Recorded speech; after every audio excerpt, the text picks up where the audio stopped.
Well, be it cricket or football, I would support sport in India and all the sporting personalities in India. I have a vision for India. In my words, I call it sports for all.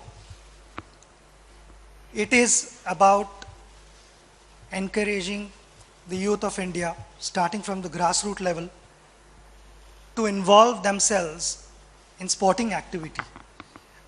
It is not about making all of them a professional sportsman or a sportswoman, but it is all about making all of them healthy and fit.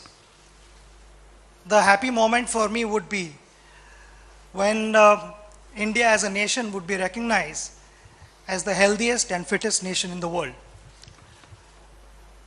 I personally feel in such a big nation, talent is there, but possibly, not the right platform or not enough opportunities to express their talent. This is where I'd like to thank Neeta Bhabhi, Praful Bhai, and Mr. Munjal also for making this happen for Indian football. It's extremely important for everyone to make the most of this platform, and from my sporting experience in the last 25 years that I competed, something which I was able to learn only engaging myself into sporting activity was I couldn't learn those things in a boardroom or in a classroom. Sport teaches you a lot of things in life. It taught me to compete, but compete in the right spirit.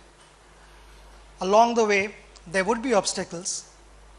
You may win, you may lose, but it teaches you to get up back on your feet again and compete in the right spirit.